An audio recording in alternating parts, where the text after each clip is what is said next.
പാളങ്ങൾക്കപ്പുറം പുതിയൊരു ലോകമുണ്ടെന്ന് ആരോ പറഞ്ഞു. യാത്ര അവിടെയും അവസാനിക്കുന്നില്ല. MD വാസുദേവൻ നായരുടെ മഞ്ഞ് എന്ന നോവലിലെ ഒരു വരിയാണിത്. അതെ, മനുഷ്യൻ്റെ യാത്ര അവസാനിക്കുന്നേയില്ല. അതിങ്ങനെ പൊക്കോണ്ടേയിരിക്കുകയാണ്. അത് അവസാനിക്കുന്ന ഒരു നിമിഷം മാത്രമായിരിക്കും. അതുവരെയുള്ള മനുഷ്യൻ്റെ യാത്രയിൽ മനുഷ്യനെ സഹായിക്കുന്ന ഒരു മാധ്യമമാണ് റെയിൽവേ. പ്രത്യേകിച്ച് ഇന്ത്യയുടെ സാഹചര്യം പരിശോധിക്കുകയാണെങ്കിൽ ഇന്ത്യയുടെ മനുഷ്യരുടെ ജീവിതത്തിൽ ഇത്രയേറെ സ്വാധീനം ചെലുത്തിയിട്ടുള്ള മറ്റൊരു ട്രാൻസ്പോർട്ടേഷൻ ഫെസിലിറ്റി ഉണ്ടായിട്ടേയില്ല. ഇന്ത്യയുടെ നാഡീഞരമ്പ് എന്ന് തന്നെ നമ്മുടെ ഇന്ത്യൻ റെയിൽവേയെ വിശേഷിപ്പിക്കാം. ആ ഇന്ത്യൻ റെയിൽവേയിലേക്കാണ് നിങ്ങളെ റെയിൽവേ ക്ഷണിക്കുന്നത്. 70,000 മുതൽ 1,00,000 വേക്കൻസി വരെയാണ് ഓരോ വർഷവും ഇന്ത്യൻ റെയിൽവേ റിപ്പോർട്ട് ചെയ്യുന്നത്. വിവിധങ്ങളായ അവരുടെ എക്സാം വഴി, അവരുടെ നോട്ടിഫിക്കേഷൻ വഴി ഇതിലേക്ക് ആളുകളെ എടുത്തുകൊണ്ടേയിരിക്കുകയാണ്.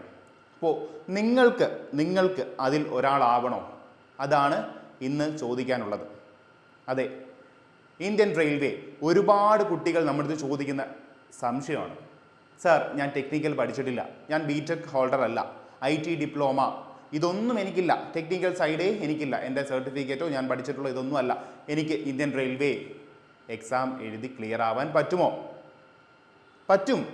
എടാ, Indian railway non technical exam എന്ന് പറഞ്ഞു തന്നെ 2 എക്സാം സെപ്പറേറ്റ് കണ്ടക്ട് ചെയ്യുന്നുണ്ട്. അതേപോലെ തന്നെ ഗ്രൂപ്പ് D എക്സാം 10 ITI ഉള്ള എല്ലാ കുട്ടികൾക്കും എല്ലാവർക്കും അപ്ലൈ ചെയ്യാൻ പറ്റുന്ന ഒരു എക്സാമാണ് ഇതൊക്കെ.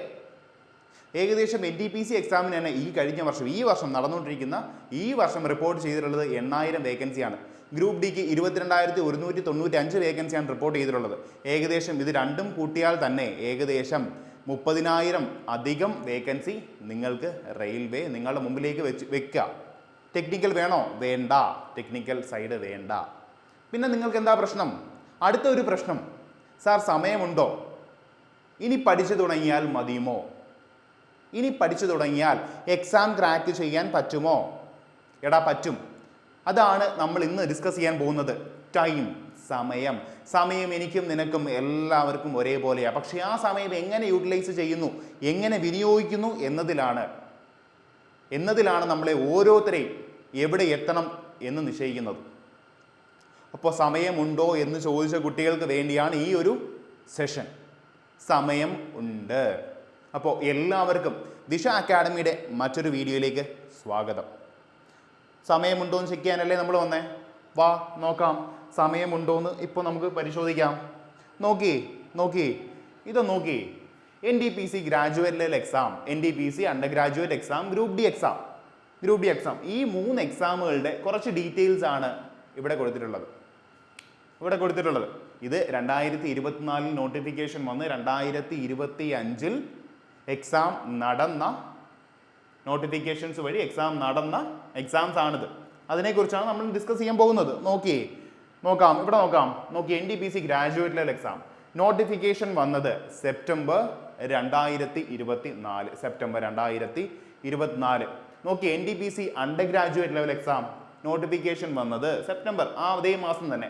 3 മാസം കഴിഞ്ഞ് ഗ്രൂപ്പ് Dയുടെ നോട്ടിഫിക്കേഷൻ വന്നു. ക്ലിയർ ആണല്ലോ. ഇനി അടുത്ത് NTPC ഗ്രാജുവേറ്റ് ലെവൽ എക്സാമിൻ്റെ CBT 1 എക്സാം, അതായത് ടയർ 1 ആദ്യത്തെ CBT exam computer based test നടന്നത് ജൂൺ 2025. ഒരുപാട് നാൾ കഴിഞ്ഞിട്ടാണ് ഈ ഒരു നോട്ടിഫിക്കേഷൻ വന്നത്. അതുകൊണ്ട് തന്നെ അതിൻ്റെ ഒരു ഡിലേ ഉണ്ടായിരുന്നു, സ്വാഭാവികമായിട്ടും ഉണ്ടായിരുന്നു. പക്ഷേ ഇനി അങ്ങോട്ട് ആ ഒരു ഡിലേ ഉണ്ടാവില്ല എന്ന് റെയിൽവേ തന്നെ പറഞ്ഞിട്ടുണ്ട്. വർഷാവർഷം അവർ നോട്ടിഫിക്കേഷനും വർഷാവർഷം എക്സാം കണ്ടക്ട് ചെയ്യും. ക്ലിയർ ആണോ? അപ്പോൾ ഗ്രാജുവേറ്റ് ലെവൽ എക്സാമിൻ്റെ CBT 1 എക്സാം നടന്നത് ജൂണിലാണ് എക്സാം നടന്നത്. അണ്ടർ ഗ്രാജുവേറ്റിൻ്റെ എക്സാം നടന്നത് ഓഗസ്റ്റ് സെപ്റ്റംബർ മാസങ്ങളിലാണ്. നിങ്ങൾ ശ്രദ്ധിച്ചാൽ തന്നെ നിങ്ങൾക്ക് മനസ്സിലാകും. ഇത് തമ്മിലുള്ള ഗ്യാപ്പ് ഈ 2 എക്സാമുകൾ തമ്മിലുള്ള ദിവസം എത്ര ദിവസം ഗ്യാപ്പ് ഉണ്ട് എന്ന് ഏകദേശം 45 മുതൽ 60 ദിവസം. 45 മുതൽ 60 ദിവസം വരെ ഈ 2 എക്സാമുകൾ NTPC എക്സാമുകൾ തന്നെ ഗ്യാപ്പ് ഉണ്ട്. ഇനി നമുക്ക് ഗ്രൂപ്പ് D എക്സാമിലേക്ക് വരാം. ഗ്രൂപ്പ് D ഒരു എക്സാം മാത്രമേ ഉള്ളൂ. പിന്നെ PET ഫിസിക്കൽ എഫിഷ്യൻസി ടെസ്റ്റും അതേപോലെ തന്നെ DV അങ്ങനെയുള്ള കാര്യങ്ങളാണ് പിന്നെ ഉള്ളത്. അപ്പോൾ ഓഗസ്റ്റ് സെപ്റ്റംബറിൽ NTPC എക്സാം കഴിഞ്ഞു. പിന്നെ എന്നാണ് ഗ്രൂപ്പ് D നടക്കുന്നത്? നവംബറിൽ. ഏകദേശം അവിടെയും 45 മുതൽ 60 ദിവസത്തെ ഒരു ഗ്യാപ്പ് കിടക്കുക.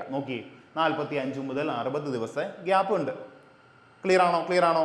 ഇങ്ങനെ ഈ ഒരു ഗ്യാപ്പ് എല്ലാ എക്സാമിനും ഉണ്ട്. നമ്മുടെ ഗ്രാജുവേറ്റ് ലെവലിന് CBT 2 എക്സാം ഉണ്ട്, അണ്ടർ ഗ്രാജുവേറ്റിനും CBT 2 ഉണ്ട്. പക്ഷേ ഗ്രൂപ്പ് ഡിക്ക് ഇല്ല. ഗ്രൂപ്പ് ഡിക്ക് പിന്നെ ഫിസിക്കൽ എഫിഷ്യൻസി ടെസ്റ്റും പിന്നെ DV അങ്ങനെയുള്ള കാര്യങ്ങളാണ് പിന്നെ ഉള്ളത്. ഓക്കെ, അപ്പോൾ നോക്കി 45 മുതൽ 60 ദിവസം വരെയുള്ള ഗ്യാപ്പ് ഈ ഓരോ എക്സാമിനിടയിലും ഉണ്ട്. ഇത് മാത്രം പോരെ, ഇത് മാത്രം മതിയല്ലോ നിങ്ങൾക്ക്. നോക്കി, നമ്മളുടെ ഈ വർഷത്തെ 2025 നോട്ടിഫിക്കേഷൻ വഴി NTPC graduate level exam March 27-ന് CBT 1 എക്സാം കഴിഞ്ഞു. 2025 വഴി നോട്ടിഫിക്കേഷൻ വഴി വന്ന NTPC ഗ്രാജുവേറ്റ് ലെവലിൻ്റെ CBT 1 എക്സാം മാർച്ച് 27 കംപ്ലീറ്റ് ആയി. മാർച്ച് മാസം കഴിഞ്ഞു. ഇനി അണ്ടർ ഗ്രാജുവേറ്റ് എക്സാം ആണ് നടക്കാനുള്ളത്. നോക്കിയേ, 45 മുതൽ 60 ദിവസം വരെ ഇത് കഴിഞ്ഞിട്ട് ഗ്യാപ്പ് ഉറപ്പായിട്ടും ഉണ്ടാവും.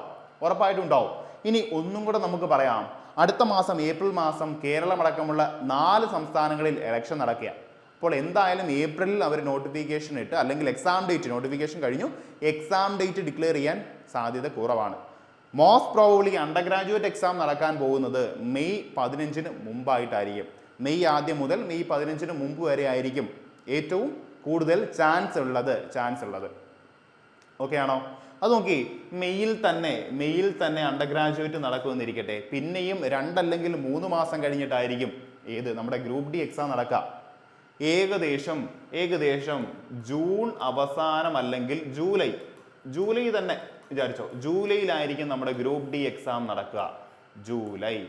ജൂലൈയിലായിരിക്കും നമ്മുടെ ഗ്രൂപ്പ് ഡി എക്സാം നടക്കുക. ഏകദേശം 22,195 വേക്കൻസിയോടെ നോട്ടിഫിക്കേഷൻ വന്നാൽ നമ്മുടെ ഗ്രൂപ്പ് ഡി എക്സാം 10 ITI മാത്രം ക്വാളിഫിക്കേഷനുള്ള നമ്മുടെ ഗ്രൂപ്പ് ഡി എക്സാമിൻ്റെ എക്സാം നടക്കുക ജൂലൈയിലായിരിക്കും. അതാണ് ഇപ്പോഴത്തെ കണ്ടീഷൻ അനുസരിച്ച്, ഇപ്പോഴത്തെ സിറ്റുവേഷൻ അനുസരിച്ച് സാധ്യതയുള്ളത്.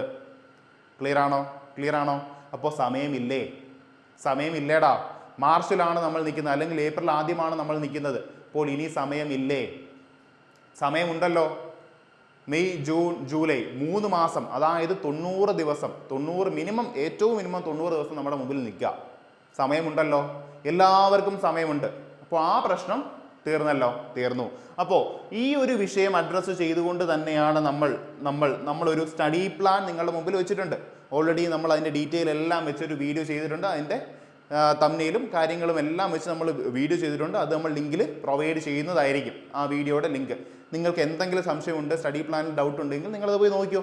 90 ദിവസ പ്ലാൻ, ഇതെല്ലാം പഠിച്ചിട്ടാണ് നമ്മൾ ഈ 90 ദിവസ പ്ലാൻ നിങ്ങളുടെ മുമ്പിലേക്ക് കൊണ്ടുവന്നിട്ടുണ്ടായിരുന്നത്. ഓക്കെ ആണല്ലോ. ഇപ്പോൾ 90 ഡേയ്സ് ഉണ്ട്. ഇതിനിടയ്ക്ക് ഓരോ ദിവസവും എങ്ങനെ യൂട്ടിലൈസ് ചെയ്യണം എന്നുള്ള എല്ലാ ഡീറ്റെയിലും നമ്മളതിൽ പറഞ്ഞിട്ടുണ്ട്. പോയി ചെക്ക് ചെയ്യുക. നമ്മുടെ ചാനൽസിലെല്ലാം അത് അപ്ലോഡ് ചെയ്യും. ഏപ്രിൽ 1 തൊട്ട് കണ്ടിന്യൂസ് ആയിട്ട് എല്ലാം അപ്ലോഡ് ചെയ്യും. അപ്പോൾ ദിവസമുണ്ട്. നിങ്ങൾ പ്രിപ്പയർ ചെയ്ത് തുടങ്ങിയിട്ടില്ല എന്നുണ്ടെങ്കിൽ നിങ്ങൾക്ക് ടൈമുണ്ട്. പെട്ടെന്ന് തുടങ്ങിക്കോ. 22,195 വേക്കൻസിയിൽ 1 വേക്കൻസി മാത്രം മതി നിങ്ങളെ ജോലിയിലേക്ക് എത്തിക്കാൻ. അതിനോടനുബന്ധിച്ച് വരുന്ന ഗ്രൂപ്പ് ഡി എക്സാമിന് വേണ്ടി നമ്മളൊരു കോഴ്സ് ലോഞ്ച് ചെയ്തിട്ടുണ്ട്. RRB group D online batch, Astra batch എന്നാണ് നമ്മുടെ കോഴ്സിൻ്റെ പേര്. ഒരുപാട് ഫാക്കൽറ്റീസ് നിങ്ങളുടെ മുമ്പിൽ ക്ലാസ്സുകൾ എടുക്കാനുണ്ടാവും. അതേപോലെ തന്നെ കഴിഞ്ഞ എക്സാം എങ്ങനെയാണെന്ന് പഠിച്ച് ആ രീതിയിൽ എന്തൊക്കെയാണ് ഇനി ചോദിക്കാൻ സാധ്യതയുള്ളത് എന്നെല്ലാം പഠിച്ചിട്ടായിരിക്കും നമ്മൾ ക്ലാസ്സുകൾ ഇടുക. ഇപ്പോൾ താല്പര്യമുള്ളവരല്ല, ഈ ഗ്രൂപ്പ് ഡി എക്സാം അപ്ലൈ ചെയ്ത എല്ലാവരും ഇതിൽ ജോയിൻ ചെയ്യുക. നമ്മൾക്ക് ആദ്യത്തെ 50 കുട്ടികൾക്ക് ഒരു ഓഫർ ഉണ്ട്. 3,999 രൂപയായിരുന്നു നമ്മുടെ കോഴ്സ്. 1000 രൂപ കുറച്ച് 3,000 രൂപയ്ക്ക് 2,999 രൂപയ്ക്ക് നമ്മൾ പ്രൊവൈഡ് ചെയ്യുന്നുണ്ട്. എല്ലാവരും ഈ കാണുന്ന നമ്പറിൽ വിളിച്ച് തിരക്കുക. വെറുതെ വിളിച്ചോ. എന്ന് വെച്ചാൽ നിങ്ങൾക്ക് ഡീറ്റെയിൽസ് എങ്കിലും അറിയാലോ, എന്താ കോഴ്സ്, എന്താ എക്സാം, എന്താ സിലബസ് എന്നെങ്കിലും അറിയാലോ. വെറുതെ അപ്ലൈ ചെയ്ത ഒരുപാട് പേരുണ്ട്. നമുക്ക് ഒരുപാട് പേരെ അറിയാം. അപ്ലൈ ചെയ്തിട്ടുണ്ട്, എക്സാം പ്രിപ്പയർ ചെയ്യുന്നുണ്ടോ? ഇല്ല. അപ്പോൾ അങ്ങനെയുള്ളവർക്കെല്ലാം വിളിച്ചന്വേഷിക്കാം. എന്താ ഈ കോഴ്സ്, എന്താ ഇതിൽ പഠിപ്പിക്കുന്നത്, എന്താ നമ്മൾ പഠിക്കേണ്ടത്, എന്നത്തേക്കാണ് എക്സാം, എല്ലാ ഡീറ്റെയിലും പറഞ്ഞു തരും. അപ്പോൾ എല്ലാവരും എന്ത് ചെയ്യുക, പ്രിപ്പറേഷൻ തുടങ്ങുക. അപ്പോൾ എല്ലാവർക്കും ഓൾ ദി വെരി ബെസ്റ്റ്.